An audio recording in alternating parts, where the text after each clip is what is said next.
আমার মতো যাদের বাসায় চিকেন লাভার আছে তারা তো খুবই বিপদে পড়ে যায়। কারণ বারবার একই স্টাইলে চিকেন বানালে সবাই সেটা খেতে চায় না। আসসালামু আলাইকুম, কেমন আছেন সবাই? আশা করি ভালো আছেন। আপনাদের সামনে ভিন্নধর্মী আরেকটি চিকেনের রেসিপি নিয়ে হাজির হয়েছি।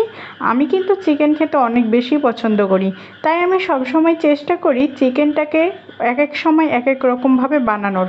আপনাদের সামনে এর আগে আমি একটা চিকেনের রেসিপি শেয়ার করেছিলাম, আবার আরেকটি ভিন্নধর্মী চিকেনের রেসিপি শেয়ার করব। এই রেসিপিটি আপনারা ফলো করে দেখতে পারেন। চলেন তাহলে রেসিপিটি দেখা যাক। রেসিপিটি বানানোর জন্য আমি এখানে প্রায় 1.5 কেজির মতো চিকেন নিয়েছি এবং চিকেনটাকে ভালো মতোভাবে পরিষ্কার করে পানি ঝরিয়ে নিয়েছি।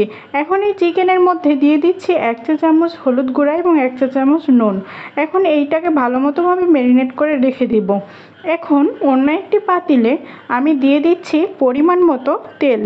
তেলটা আমি প্রায় দিয়েছি 2 টেবিল চামচের মতো এবং দিয়ে দিচ্ছি 1 কাপ পরিমাণ পেঁয়াজ কুচি। এখন এটাকে ভালো মতোভাবে নেড়ে নিব।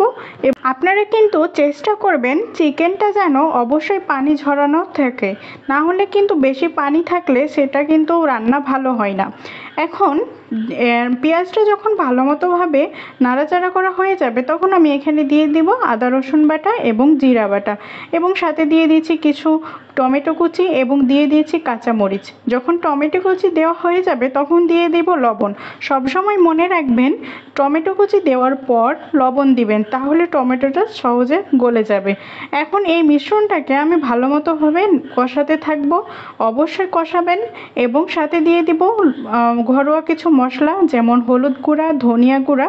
এখন এই মশলাটাকে আমরা ভালো মতোভাবে কষিয়ে নিব এবং সাথে অল্প অল্প করে পানি যোগ করে মশলাটাকে কষাবেন। তাহলে দেখবেন পানি দেওয়ার ফলে মশলাটা লেগে ধরবে না বা পুড়ে যাবে না। এই জন্য পানি দিয়ে দিয়ে মশলাটা কষিয়ে নিব। যখন ভালো মতোভাবে মশলাটা কষানো হয়ে যাবে এবং তেল ছেড়ে দিবে তখন কিন্তু আমি এখানে চিকেনটা দিয়ে দিব।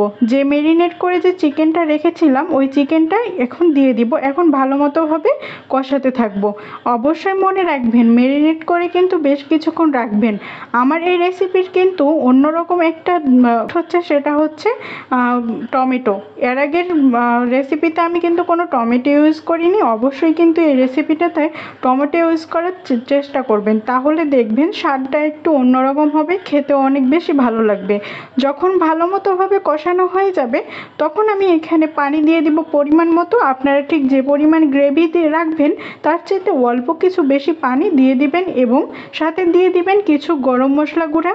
এখানে আপনারা রান্নার শেষেও গরম মশলা গুঁড়াটা অ্যাড করতে পারেন এবং ঢাকনা দিয়ে ঢেকে মাংসটা রান্না করলেই রেডি আমাদের এই নতুন চিকেন। আজকের জন্য এই পর্যন্তই। আসসালামু আলাইকুম।